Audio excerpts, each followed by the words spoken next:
Yeah, hey everyone, and welcome back. My name is 99 Destroyer, and today, well, I very recently picked up the USS Kid, and this was the second ever game I played in this ship, and holy jeez, what a result this was. Um, why did I get the Kid, and yeah, what was the motivation behind me getting the Kid? Well, obviously there was these 25% discount coupons that were available, and well, after having played so much ranked and getting a couple lucky super containers, I finally managed to get myself enough gold to actually get this ship using one of the coupons. So yeah, I picked it up, and we're gonna have a fantastic result here. I'm not gonna spoil anymore, so you're just gonna have to see how this goes. Anyways, launched torpedoes here against the Benson, and well, we were rewarded already with a torpedo hit against him, and that is fantastic. So what makes the Kid different from, say, a Benson, which is the Tech Tree Tier 8? Well, a Benson is a Fletcher -1 torpedo tube rack. Not only does it get those advantages, but you've also got a heal as well on this ship. So, well, that Benson's already gone very, very quickly. And, well, we've popped our first heal. Now, as you can see, we have been chonked kind of heavily there by those enemy ships, particularly, say, Huger and everything, and gets a blind fire on us, of all things. And unfortunately for us, our damage control is on cooldown. But we've got our heal, so it's actually not too much of a worry. Now, this is what the Kid does excel at here, and that is just sitting in these smoke screens and just doing your best to farm all these ships. I mean, when you get matched up in matchmaking such as this, where there is no radars, they're all tier 7s, tier 6s, tier 8s, you're gonna have an amazing time.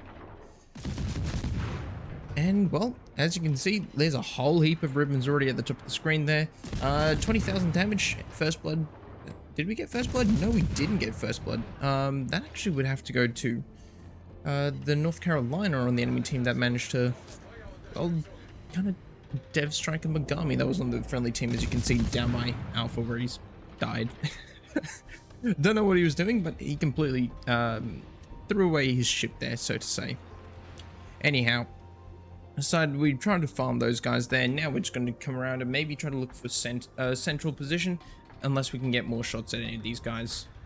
But yeah, this ship has got 5 of these 100 and is it 27? 127mm guns, and they've got better range than what the Benson does, I believe, and you can fire out these guns to like 12.1 kilometers instead of the 10 I think is on the Benson. You've got an extra turret, I think, as well compared to the Benson, although I could be wrong because it has been quite a while since I've actually played that ship. But obviously you do lose 5 torpedoes compared to the Benson, which is not ideal.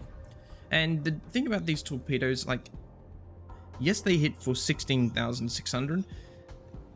The issue though is they take forever to reload. I mean, you can already see they, as we're just starting to take back our health at half health, with Adrenaline Rush going, you still have to reload one rack for 110 seconds.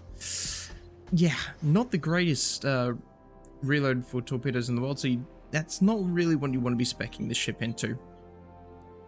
What you do want to be speccing this ship into, if you want to have a bit of fun, and well, you can see that consumable down here. Defensive fire, DFAA, even, as I should say. This thing has got some monstrous anti-aircraft armament on this ship.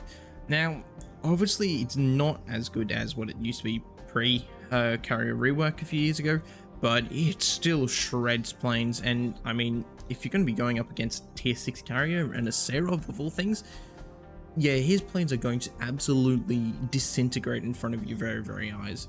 So I'm not scared of that Serov at all in this kind of situation. And in fact, I'd be looking to say, hey, can I maybe just see if I can maybe get some planes to farm here. Anyhow, as we can see here, we've managed to go capture the Charlie Cap, abandoned that side now because we think we've got enough allies over there, and well, there's a sub here in Bravo.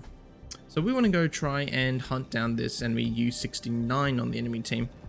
And well, we are a destroyer, so that should be our job. And as we can see there, he's already on very, very low hit points. Looking to see if we can get some shots because he's sitting on the surface. Friendly sub is trying to ping in there. However, the Prince Heinrich does manage to absolutely smash him. And now, well, we've got all... There's Knives now in front of us. There's some Yoko there. We've got torpedo bombers incoming from the Serov. And well, they're going to do what this ship absolutely excels at. And well, we do have that very, very characteristic American smoke screens, which deploy for like 30 seconds and they last forever, man. As you can see here, like that last puff there, like over 2 minutes to farm in the smoke screen. So yeah, we're going to take full advantage of that. And well, this Nice now, he's not going to have the nicest of times. So we're just moving here a little bit at quarter speed just to try and extend that smoke screen out as much as possible. Cover as wide an area. And that's something I recommend if you're playing like ships that, well, that have smoke screens.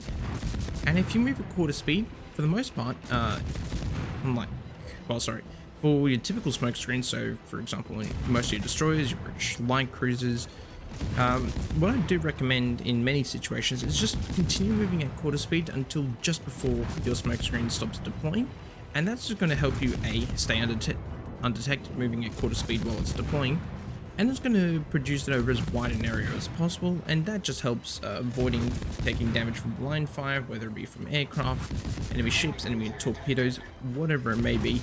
It just makes it a little bit harder, and it gives you a bit more flexibility to move around and adjust yourself whilst being as undetected as possible. Sitting here in this situation here, we launched torpedoes against the Knives now. Unfortunately, he turned away from them. But it looks like in this situation he might actually turn back into that end one there, as we can see. So just hoping that he does, and well, there we go. He has managed to chew on one of those torpedoes there and managed to score a flooding against him, as well as that fire that's already ticking on him, so he's going to go down. Yeah, not to us though. The chumphon on the enemy, on the friendly team there, just managing to snipe the kill as he was on 300 health. Otherwise we would have been able to pick up our second kill there of the game. A little bit annoying, but well, it is what it is. New Orleans gets spotted. Now it's our turn to try and absolutely whittle down this dude. And well, when you're shooting at tier 7 cruisers, yeah, you're going to be getting full pens with all the HE, and that's going to be absolutely fantastic for us. So far in this game, as you can see, we're about 10 minutes in, and we're already up to 81,000 damage in this match, which is actually pretty solid going for a tier 8 and, well, a tier 6 and tier 7 game for the most part. Because, well, they don't have a huge amount of HP, especially compared to the higher tiers, so this is already turning out to be a pretty damn solid result. Now, having played the Kid for a few games now, what do I actually think of this ship? Do I recommend it as a purchase? Well, if you can get it for, say, the 25% off, you only have to pay something small like 6,000 doubloons for this thing. And, well, and I say small, that in comparison to a lot of other ships, I actually recommend it. It is just a great American destroyer, and if you know how to utilize all those fantastic traits like long smoke screens, if you can make the arcs work on this ship, because like shooting behind islands is going to be absolutely fantastic. And hell, this thing is actually solid going after enemy destroyers, because hey, you've got, with Superintendent, you got 4 heals, and they do actually tick for quite a fair amount. So being able to get, like, I think another half a ship printed, if not a bit more than over half a ship reprinted with this thing, yeah, not many other destroyers are going to be able to outtrade you in this thing, especially over the course of an entire game. So I do recommend this ship, and well, if you are a bit sick of carriers, well, this thing will come in handy, because it is going to just absolutely swat a lot of the planes out of the sky. I've had some games, I believe, or I've had a game, can't remember if it's either this ship or a Worcester, surprise, surprise, where I managed to absolutely bully, I think it was an enemy cargo with planes. So the anti-aircraft fire on the ship is actually really quite impressive, and something I would recommend just for getting that alone, plus all these other benefits here with the heals, the long smokes, the fantastic rate of fire, the great range on these guns. It's just a very solid gunboating destroyer. Now, if gunboating is not really your thing, it may be hard to justify it because of the very, very long time to reload these torpedoes and the fact you only get one rack. Yeah, it's not the greatest thing in the world. Anyhow, we've nearly crossed the 100,000 damage mark here in this game, and well, how much more damage can we get against this Hugo? It'd be nice to see if we could get a torpedo into him, but it looks like he's accelerating here, so he's going to maybe dodge those. I hope he doesn't, but you never know. Trying to see if we can aim a little bit more forward there to try and get another fire on the front of his superstructure. It doesn't look like he's actually running the fire prevention. Unfortunately, Friendly managed to set fire exactly in that spot. So now we're just going to look instead for this Gascoigne because he's a bit closer. And yep, as you can see, our torpedoes, unfortunately, because they've only got a 9.2 kilometer range, just ran out of steam before potentially even hitting that Hugo. And here's an example of those great American shell arcs here, just managing to loop over the island into this Gascoigne. How did I know exactly where it was? Well, I'm just using my minimap there. You can see the circle. I was just using that to the best of my advantage to line it up with the Gascoigne just to be able to shoot him. Right. Here we go. Seraph coming in with those planes there. Fortunately though, our very long smoke screen still manages to help us stay undetected. Managed to swat a fair few of those planes down. And well, here's an enemy North Carolina. We have only got one smoke screen left for us, and well, there's 30 seconds till that recharges. So we can see what the North Carolina is doing. I have a feeling he may turn out here. So let's just see. Oh, should we throw torpedoes there? Yeah, let's throw the torpedoes that direction. Just switched over to the Hugo there just to see exactly what that dude's doing, if he's turning in or whatever. Hopefully this is going to give us some torpedoes, but you never know. So there's got our smoke screen back in 4 seconds, and this will be our last couple minutes of smoke. And well, I don't know if you can see there, but there's a gas going very, very close to a Bismarck there in the F2 grid square. So so it looks like we might need to help deal with that. A very, very bit of a funky situation here. However, that Gascoigne here, yeah, if you're close range to a Bismarck, you're well within secondary range. Yeah, that ship's not going to last long whatsoever. And as we can see, shots going into this Gascoigne. Trying to just see if we can get pens on the superstructure there. And he does go down to the Bismarck's fires. Somehow both the Hugo and the North Carolina have managed to dodge all of those torpedoes, which is frustrating to say the least. But it means we've got an opportunity here to engage this North Carolina. And well, the damage here is hopefully going to stack up pretty damn quickly. So let's see how we go. Hugo there is dealing with things spotted, so we're just going to try and shoot him. Any luck, these torpedo bombers that are coming in from the Ark Royal will help to spot the North Carolina, considering he is the slightly closer target and very, very important to deal with.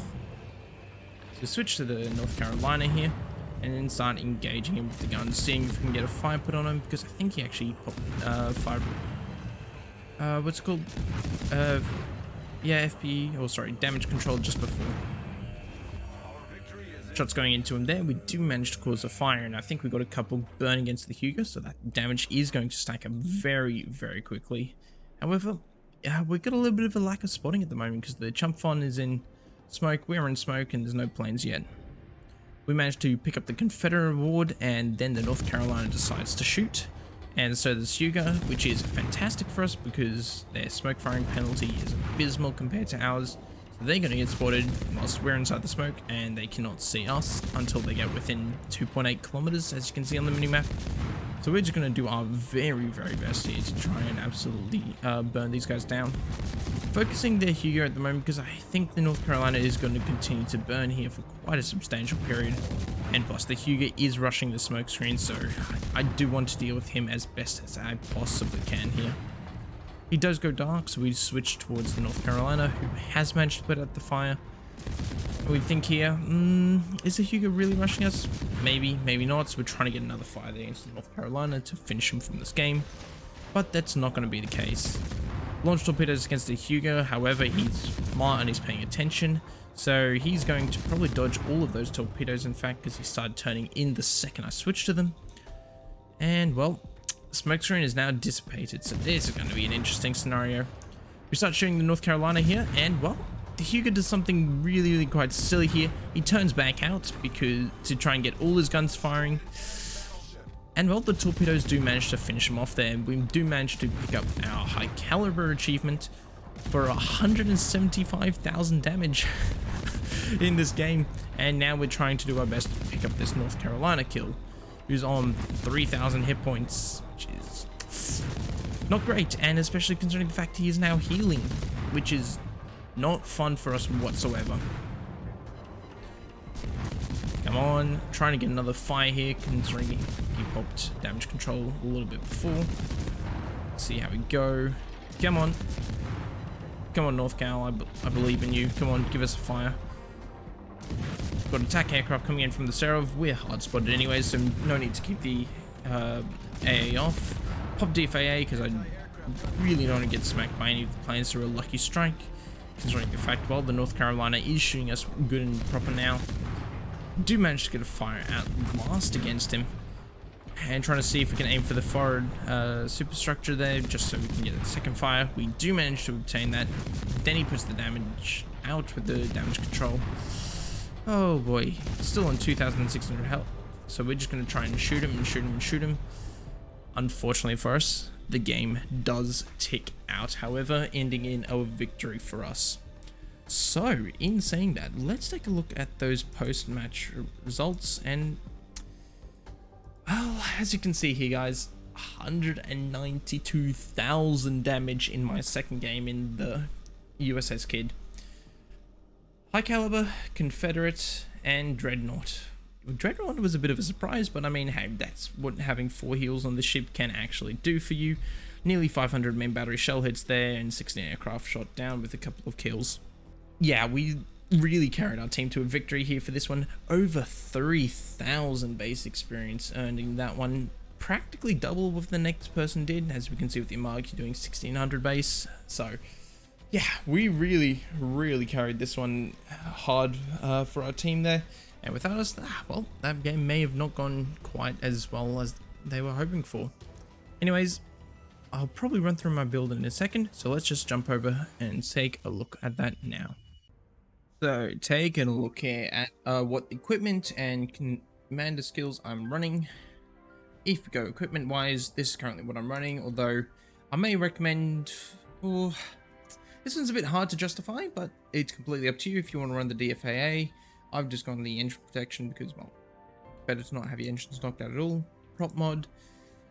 Torpedoes just to help get just to improve them a little bit, although you can absolutely run the smoke generator, which I think would probably be a little bit better on this thing, or even aiming systems, which is perfectly fine. Torp tubes just to help the torpedo speed a little bit, as we can see.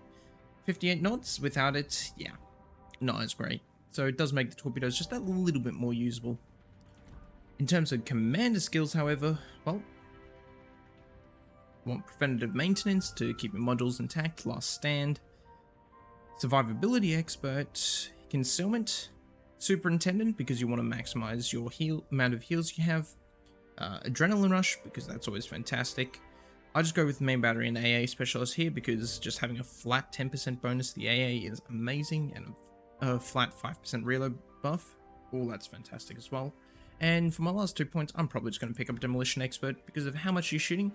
This is without flags, by the way. It helps you get a 6% fire chance, and then that obviously can get a little bit better once I get those last 2 points. Anyways, I hope you guys have enjoyed that.